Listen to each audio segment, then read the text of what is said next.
When it comes to buying a vintage timepiece, many people would put their complete trust toward the dealer on the purchase. Unfortunately, the truth is, the majority of dealers out there probably know just as much as you do. That's because watch dealers have increased several times in the past 3 to 5 years.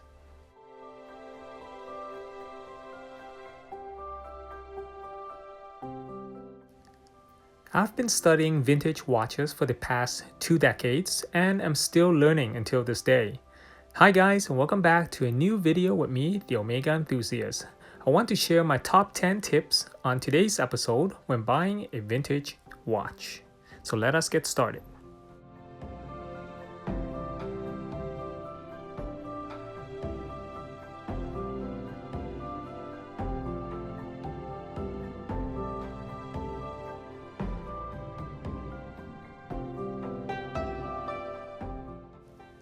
Examining a watch in person is a lot easier than judging one from a photo. You can only buy a vintage watch from your local store or a local collector or at a watch convention. That was the past. Nowadays, online stores have taken over how the vintage watch market once used to be.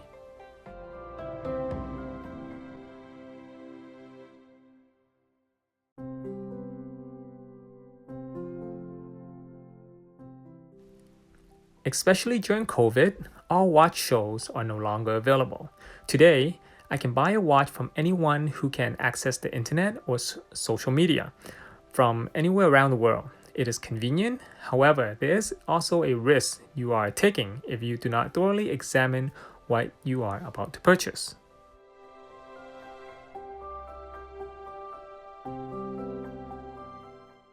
Private individual and collectors offer me watches via email or through my Instagram almost every day. Before buying anything, I must apply these 10 tips before finalizing my decision. But before you even examine the watch, you must know what the case model is. This way, you can go online and search for other examples and study a bit about it if you are unfamiliar with that model. Trust me, I still do that from time to time.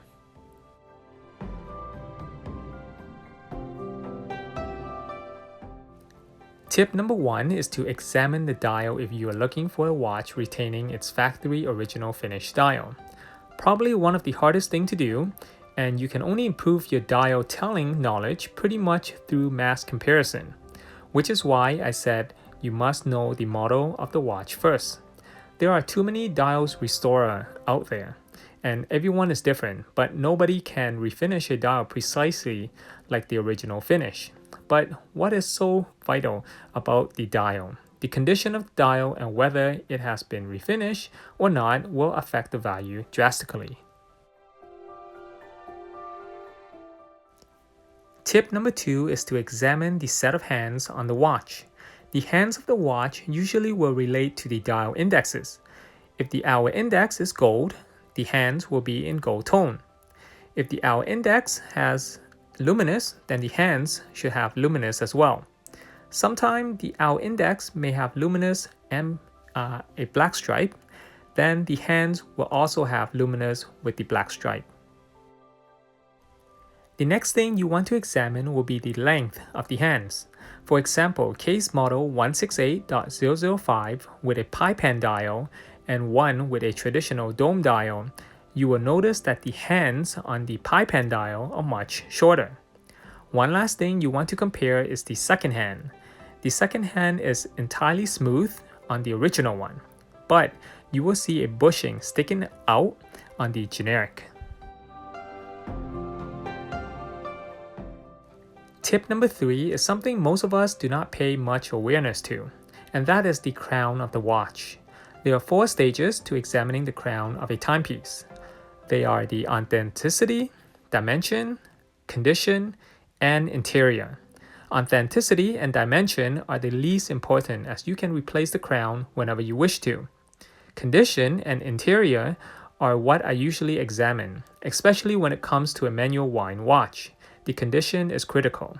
A worn crown will make hand winding greatly challenging and stressful.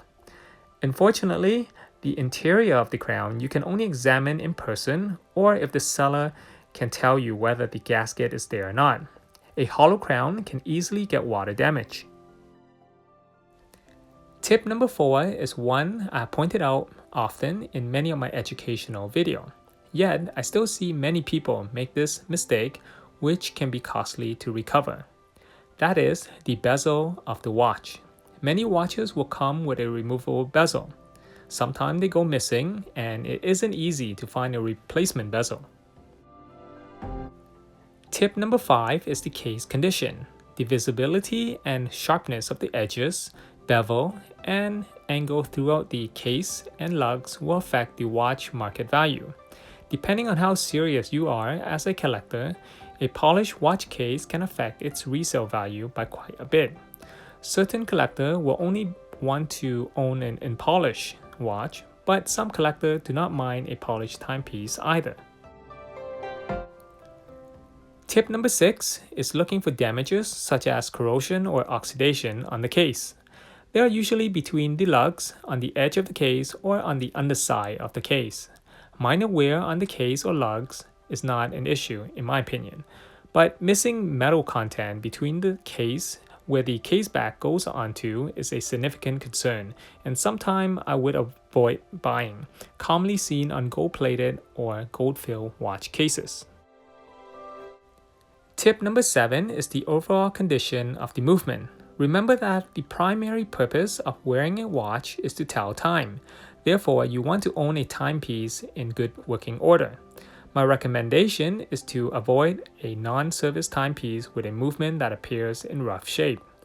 As a bonus tip, if the watch dial seems in excellent condition and the movement looks in horrible condition, that can be a sign of a made-up watch, maybe a redial or a replacement dial. Tip number 8 is to examine if there are any missing parts or screw on the movement. I know this one can be a challenge, so knowing the case model and caliber of the movement can help a ton. From a photo, you can only examine what you can see on the movement. Knowing the model number will allow you to understand whether the watch carries any movement ring or case clamps. Of course, that will require you to do some research to compare. Tip number 9 is to examine the crystal of the watch. I understand that incorrect crystal on the watch is not a major issue, as you can replace it. But knowing the crystal is incorrect, you can consider the cost to replace it. Replacing a correct fitting crystal can cost between $30 to way above $100.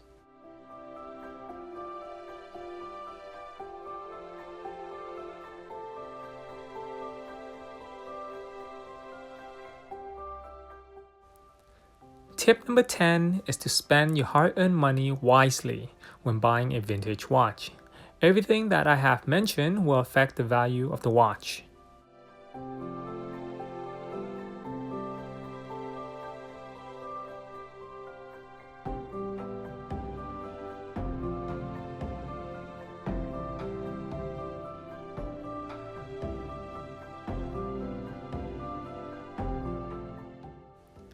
If you have made it to this point, I would like to thank you for watching this video.